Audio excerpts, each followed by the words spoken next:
We were in Africa. I went to one of our boys' schools, and in there is a real positive school, and it was an international school. And one of the signs said, if it's easy now, it'll be hard later. If it's hard now, it'll be easy later. And so you grow in wisdom when you make bad decisions. If everything you ever do is a good decision, why you never grow in wisdom? A lot of times we'll ask, hey God, could you help me to give me wisdom? Like Solomon, and I was expecting I'd feel like a tingle in my spine and all of a sudden I'm wise. No, he's like, okay, if you want that, I'm glad you want that. I'm going to make it really uncomfortable. I'm going to give you situations that it's going to be like brutal, where you really have to trust me.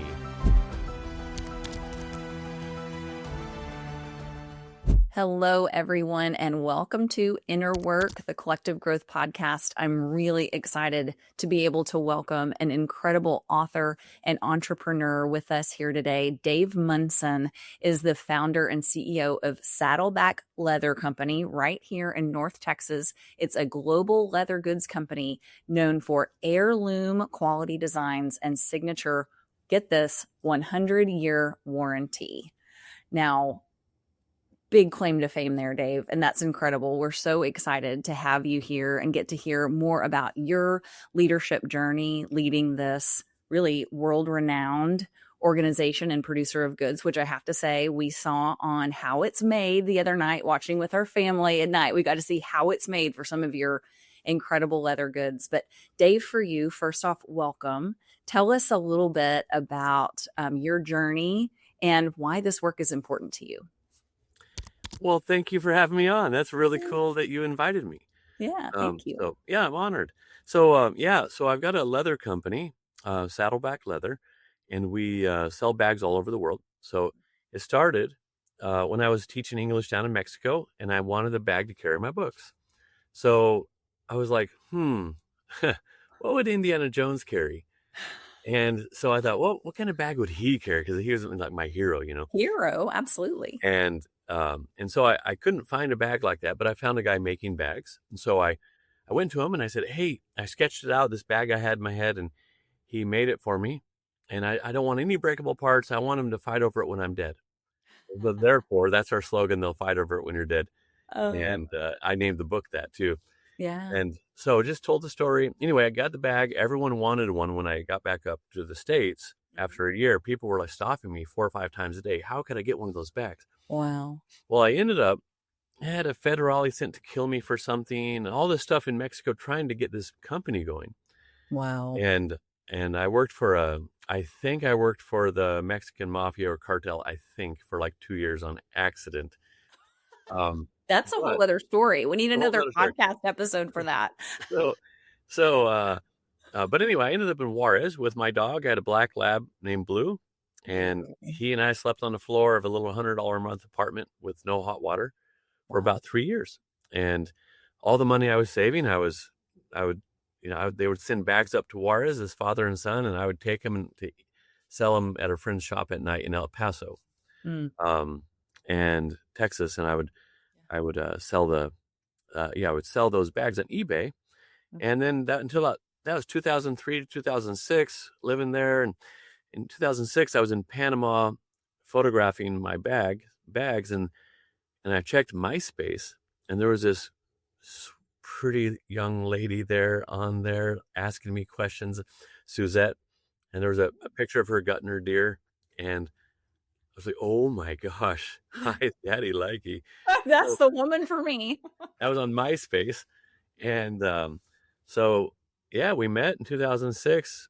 And got married, and just a few months later, and we started the factory in 2008 in Mexico, because no one cares about your quality as much as you do, and it's just been going ever since.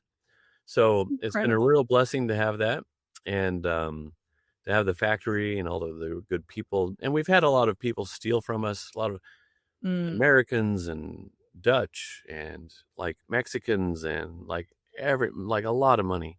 Yeah. And but it's cool that we had a bunch of money to steal. Wow, who has it's really cool. Yeah. That's a major silver lining, Dave. It was not cool that we got stolen, but right. But it was cool that I had something to steal. So we're everything for us depends on God. Mm. God is the one who determines wealth and success, or for some reason he lifts some up, others down for his own purposes, and it's just been a really cool journey. Wow. Has faith always been a part of your journey, or has that come more later in life? No, always. I was raised in a Christian home, and Dad wouldn't let us he would never let us go to a legalistic church, one of those strict, mean churches. Yeah. So I decided I wanted to learn if what Dad was telling me was true. I went to Bible college. And at Multnomah Bible College up in Oregon, I got a bachelor's in theology and Greek and all of that.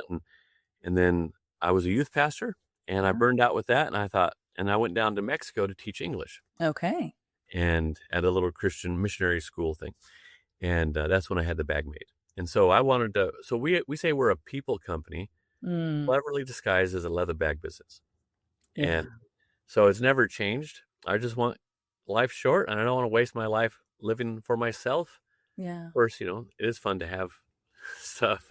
Yes, absolutely. But the reason we exist is for more and more people to get to know God better. Wow. Is that a formal part of the mission statement for Saddleback? Yes, it is. Wow. And so, and how many employees do you have now?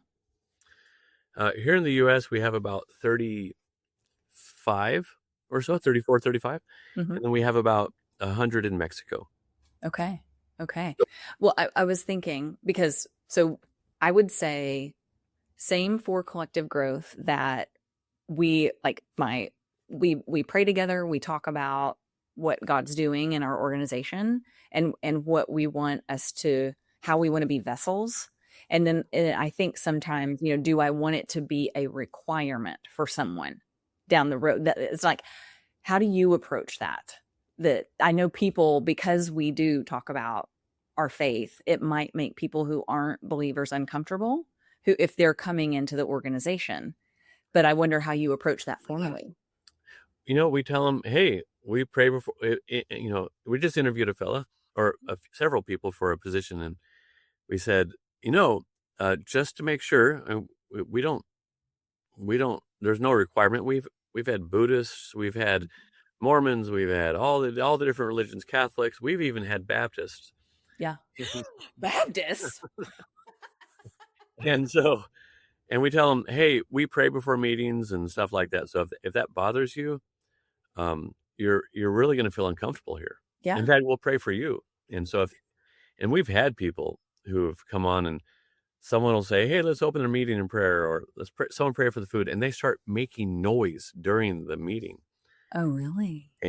But eventually they just leave. We don't have that as a requirement, but definitely that they're tolerant people. We hire tolerant people. Yeah. Someone who's intolerant, they just don't do that kind of a person. Yeah. Nobody wants to be around them. They're not good team players. Right. They're usually pretty darn critical, and no one wants to be around intolerant people. Yeah. And so it's a virtue. It's the whole world sees tolerance as a good thing, and intolerance is a bad thing. Yeah. And of nationalities or cultures or whatever, if you're intolerant, you're just a jerk. No one likes being around you. So they don't last very long. Yeah. Well, it makes so much sense, and it's almost like this. We don't need to get anxious about it. It's just how it is, right? Like this is how we are as an organization, and it may be a fit for you, and it may not be. It's just like healthy boundaries. Mm-hmm. Yeah, and we believe that God puts people in. We've had several people become believers by working here, and of course, that we love that. And Jesus didn't say, "Here, come follow my religion."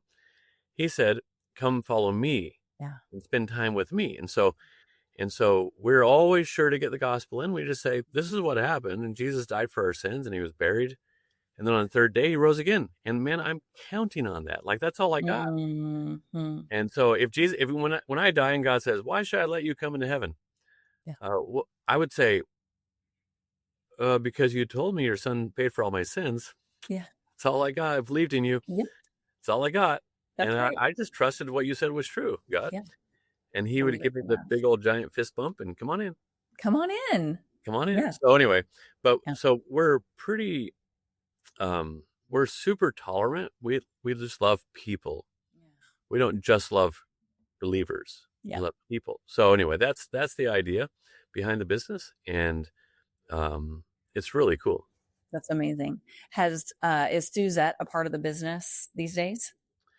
So we started going to Africa in 2010, Mm-hmm. and when we got there, saw all these orphans, all these need, and so we started bringing people back to it. The first year we went back altogether 4 times that year, and we've probably brought 400 people or so to Africa.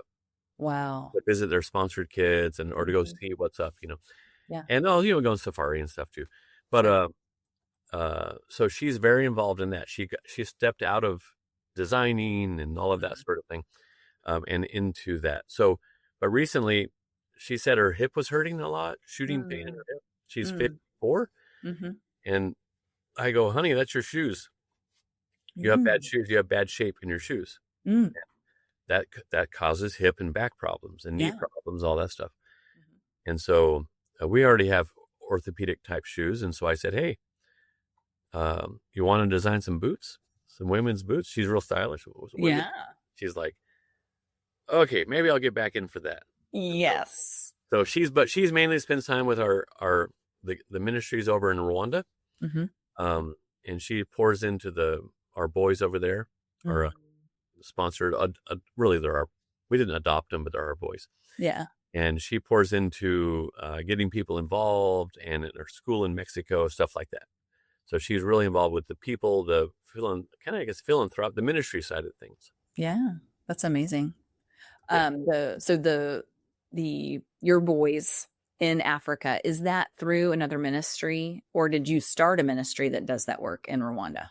No, that was through Africa New Life Ministries. Okay. And so it's like Compassion International, but more personal. They have about 12,000 kids sponsored. Wow. It's really cool. It's a really cool ministry that they do. So, and it's super highly financially accountable. I know the executive director, and so yeah, all your most 92% goes to the kids. Yeah, it's not like one of those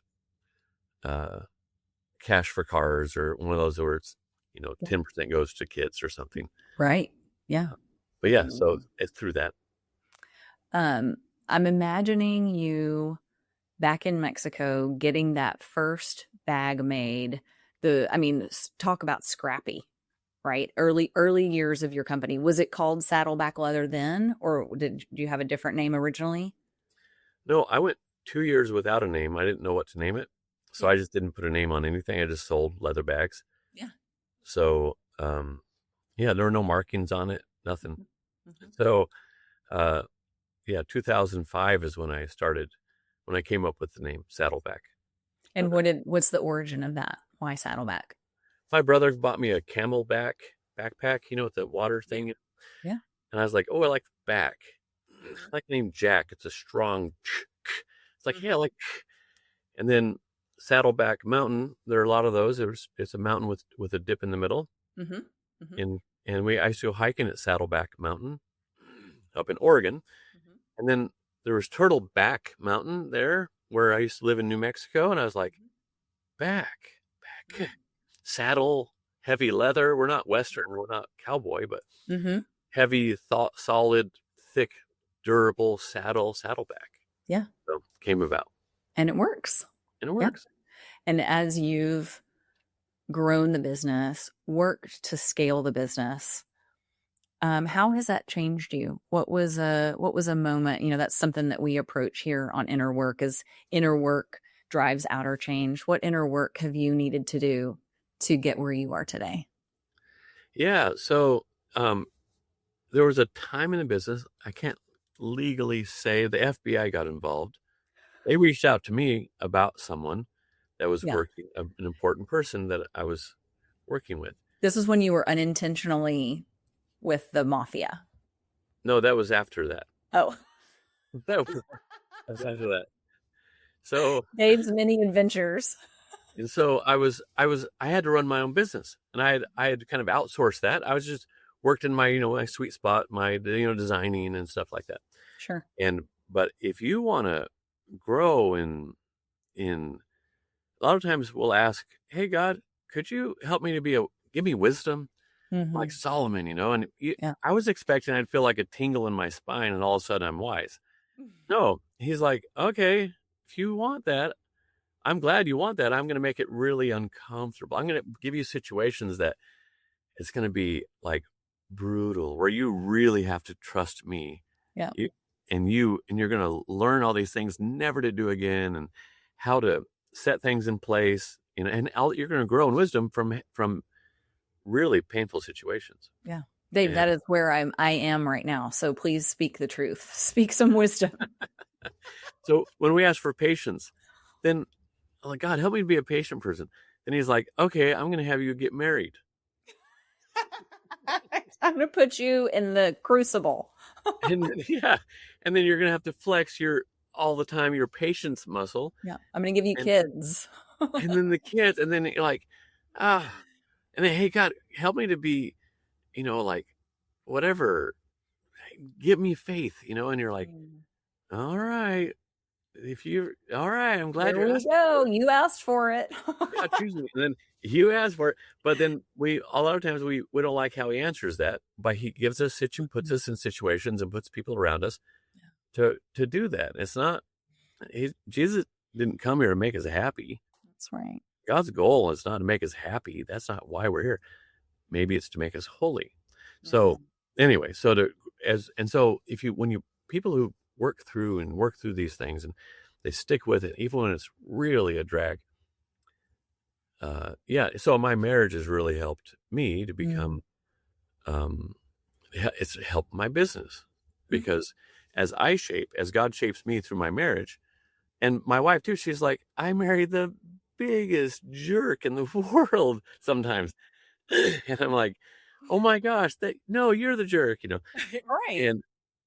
And then we get through all of that, go to marriage counseling. We go to marriage counseling once or twice a year. It's fantastic. It's just a little top off. It's just a fantastic thing. And more people should do it. But anyway, so that helps me to become a better leader, because I'm less bold at the wrong times. I'm a better listener with my employees. It helps me because my marriage helps me to have a better business. Yeah. The circumstances that come along, our willingness to be in them and be transformed by them.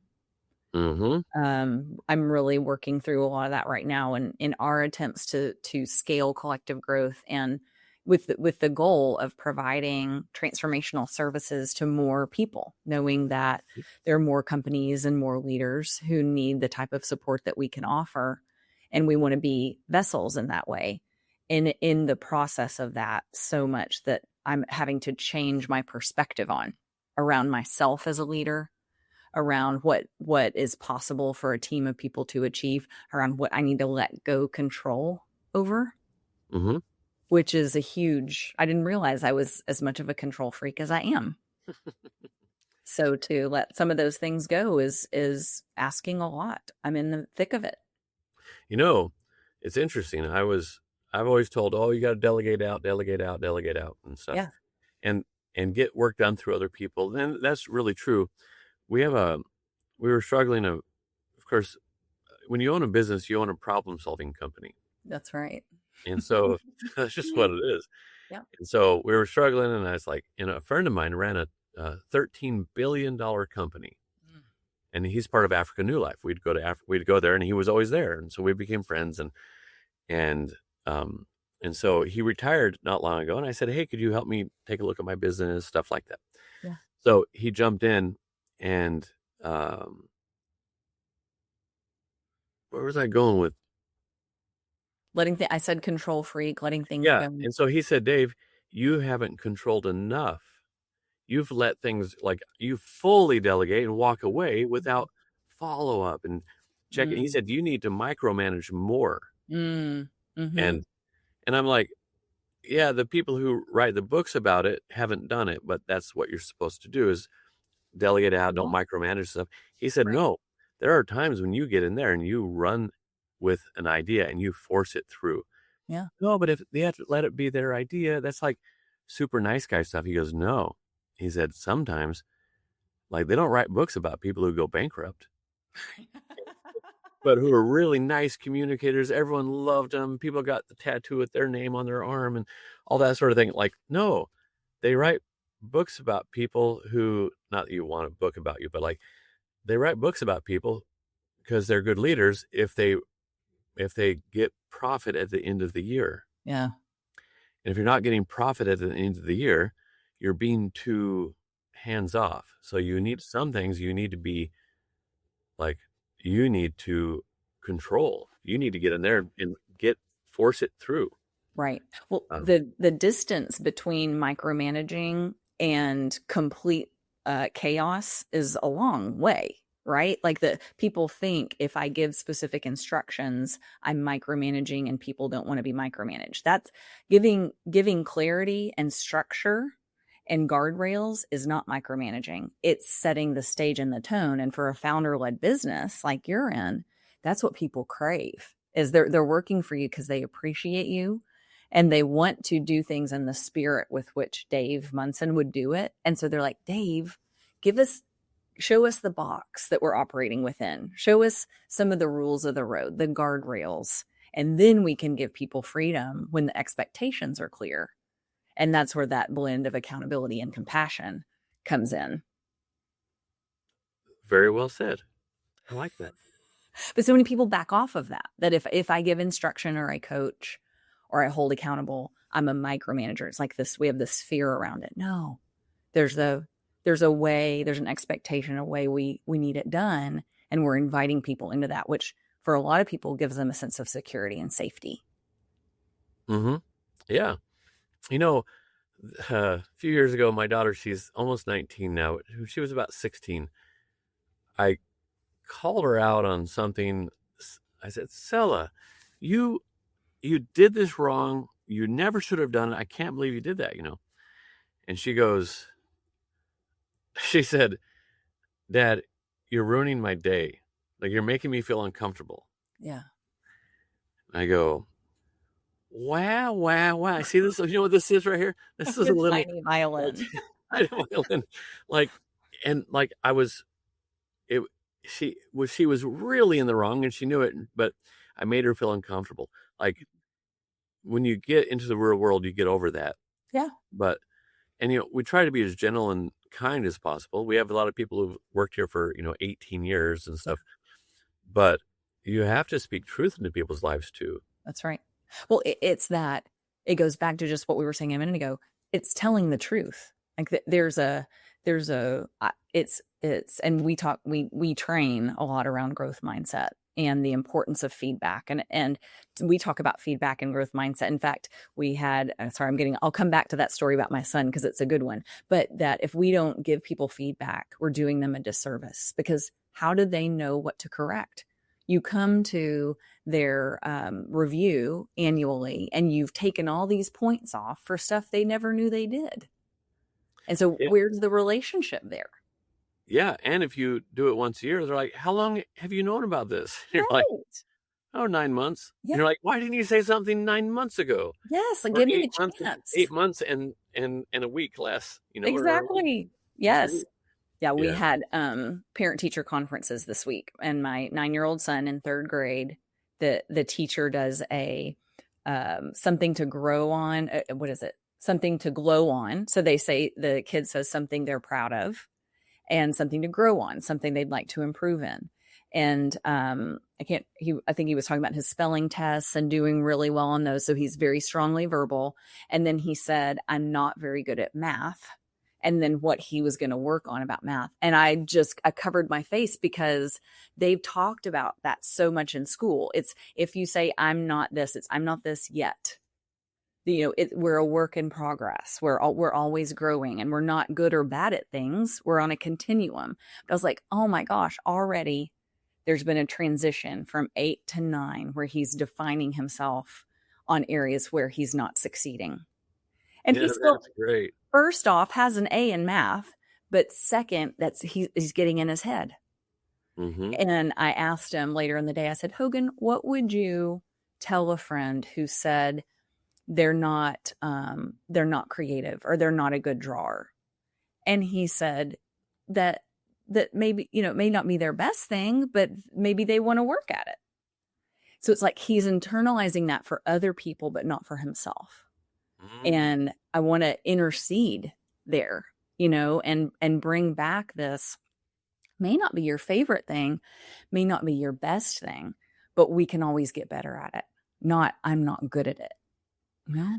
Yeah. My wife went out to lunch with a couple of employees in Mexico and managers and, a designer and a manager. And she said, hey, so what are you good at? What are you not good at? Like, what are your strengths? What are your weaknesses? Yeah. And one of them said, I'm really organized. I love schedules and planning and processes. I love putting all those together. And she said, I'm not really good with people, honestly. I'm not very patient. When I don't really get, emotional cues when someone is frustrated or sad.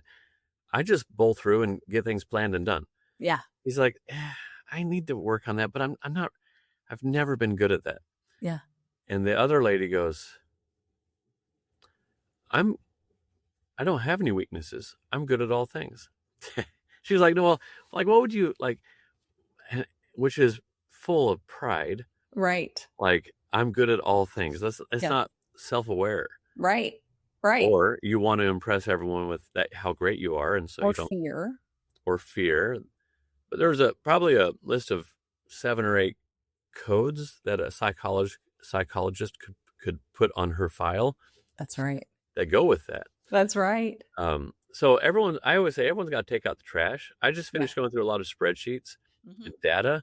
And I was collecting them and making them. It's like my least favorite thing to do. Yeah. I mean, I'd rather dig a swimming pool with a shovel than do that.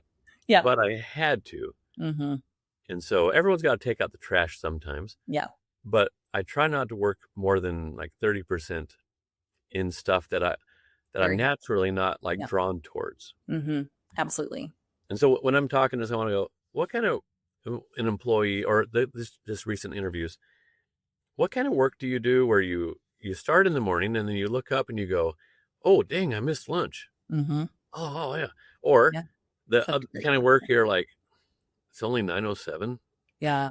It's only 9:15. Man, it's going to be a long day in those spreadsheets. 9:19. You're constantly looking up at the clock. So what kind of work is that? And they generally respond better to those answers. Absolutely. Well, and you're bringing in, I'm recognizing, was I judging myself through Hogan's answer that he didn't have a growth mindset answer to that? So was I triggered not on him, but on me not being a good enough mom, getting that message across to him? Mm-hmm. Which is an interesting way to think about it. 'Cause it comes back to ego, right? But that's part of our approach too around operating in your strengths. If you know Clifton Strengths or Strengths Finder, they say operate in those top 5 strengths as often as you can, and because you'll get world-class results every time. Mm-hmm. And on the flip side of that, the areas where we aren't as strong, to be well-rounded people, just like you had to get into those spreadsheets, there's stuff we have to do as leaders, or we have to at least have basic understanding of, that we either need to reach par. We've got to have such awareness that we can't reach par, that we have an appendage. We have somebody who can do that for us that we trust. But in a child's case, the research shows the more they work at it in this crucial time frame, the better odds they have of being at par as they enter adulthood. So it doesn't become a true deficit. And so that learning about the we can do hard things, learning about digging in around the stuff that's harder can actually produce a good result when it's really important for us. And so then it's when do you let it go and say that's not my strength versus when do you really work at it? Yeah. Yeah. So in 2013, I had a coach. I had to take over the business. I didn't think I could do it. Mm-hmm. And I've since talked to him. I talked to him a couple of years ago, and I said, I get it now. You were working with me on my lack of confidence. He said, that's exactly right, Dave. I would say, Larry, what do I do here? What do I do? Because Jimmy thinks we should do this, and so thinks that. And man, it's just, what do I do? And he would go, man, Dave, that's a great question. Huh. What do you think? What do you think we should do? And I go, oh, we should do A, B, and D. He goes, man, I like the way you think. That's really smart of you, Dave. Yeah, I can't see how that could go wrong. And then he'd go, have you considered C? Maybe we could add a little C in there. But anyway, so he would finally got tired of him. I would laugh. I go, oh, Larry. And we talked all the time and paid him a lot of money. And he goes, I was like, man, what should we do? But let me guess. That's a tough one, Dave. What do you think we should do? He laughs. He's like, yeah, that's what I was about to ask you. Yeah. And so he's like, Dave, great leaders ask great questions. So he said, you have to ask your people. The people closer to the work usually know it better than you. Yeah. Yeah. And so ask them what, and they usually know what but they lack the confidence to say it. And so, but if it were their own business and they had no other choice, they would make a good decision. Yeah. So anyway, he said, but why I said that, he said, you have to know your people and know the work. So you don't have to know how to build spreadsheets and do all these codes but you have to know what they do. And then you have to know, like, are they wired for that work? Yeah. We can all do it, but some takes energy out of you. Right. That's right. Is it life-giving or life-sucking? Yeah. Just drains your battery, or you're like, you walk away like, oh, I'm going to hurry up and go to sleep so I can go to work tomorrow. Yeah.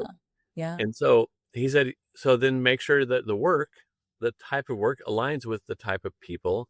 Yeah. But he said, you have to know your people. And so, with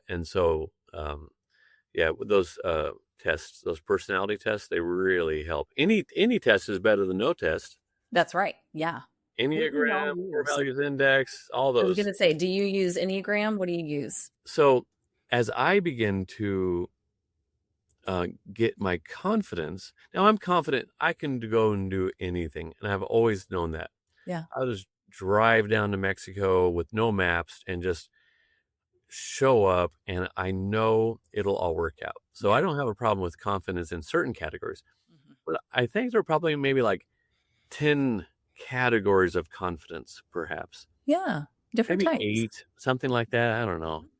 But in the area of leading my team, I just felt like I can't do it.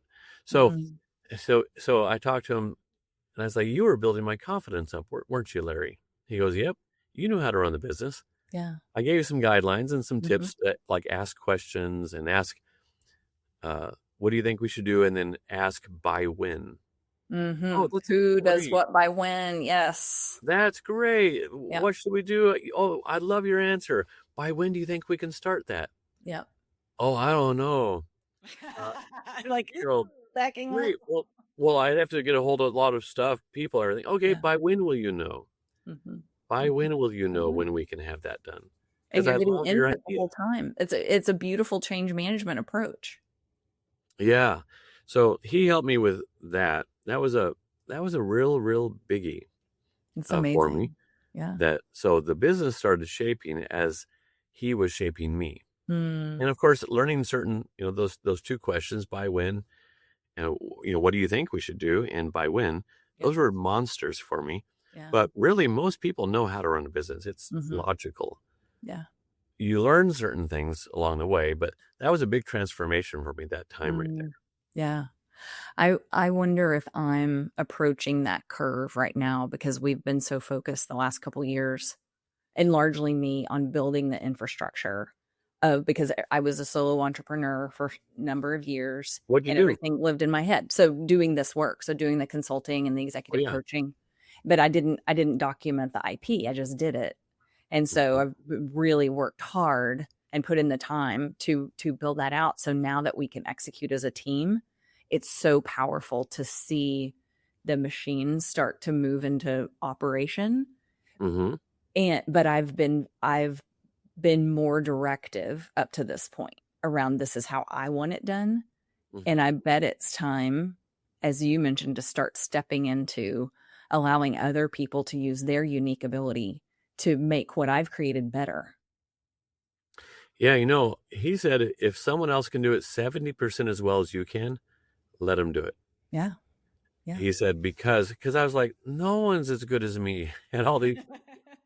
And I was just not self-aware. And so I started having him do things and just let it happen. Yeah. People started doing these things and I was like, oh, that's good. Yeah. Oh, this is better than I would have done. And they become experts and they do it 120% better than I would have done it. And so. And you get to stay focused on your zone of genius. So trying to determine, I think I know where those spaces are, and getting to be and hear and learn from somebody like you is so incredible.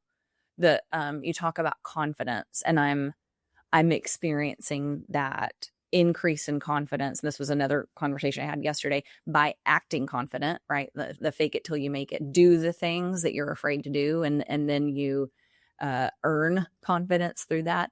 But I also think of it as self-trust. So what you were describing to me is you had inclinations on things, you had intuition, and there was this sense of, Larry, is this right? Is this right? And Larry was saying, trust yourself. Trust. Yeah. And so I think it's two sides of the same coin. Maybe it's the confidence is the expression of self-trust. Yeah. Yep. And here's something else that goes with it. Let's say, so this helped me to go, okay, let's just do this. So he said, if you make a decision that wasn't the optimal decision, like you made a bad decision. Yeah, that's a nice way to say that. We should have gone with letter C, but you went with A instead. And oh my gosh, you could have done way better. Well, he said, make a bad decision, make a decision and then make it into a good decision. Yeah. So sometimes it's a little more work to make it into a good decision. Yep. But when you make a decision is better than no decision. That's right. And often when we learn the most is through how we correct it. And then we know more the next time. When things are easy, this goes back to how we started the conversation. When things are easy, we're not learning a lot. We were in Africa. I went to one of our boys' schools, and in there is a real positive school, and it was an international school. And one of the signs said, if it's easy now, it'll be hard later. If it's hard now, it'll be easy later. And so you grow in wisdom when you make bad decisions. Yeah. But you can't grow in that if everything you ever do is a good decision. Yeah. Like you never grow in wisdom. You grow maybe your bank account. Yeah. But you never grow in wisdom. And so because you go, man, I'll never do that again, or I'll do that twice next time, Yeah. Make a decision and then make it into a good decision. Yeah. Ponder, ask, get opinions. What do you think we should do here? What do you think we should do here? And then get everyone's opinion and go, I like what you guys said. You guys over here said we should do A, and you over here said B. I love what you're thinking with B. I can see why you would say that. Yeah. We're going to go with A. Let them hear it. We're going to go with A. And so, and let's jump on board and let's help A. All you B people, let's help. Lock arms. Let's get in there and help A, the A option to be a great one.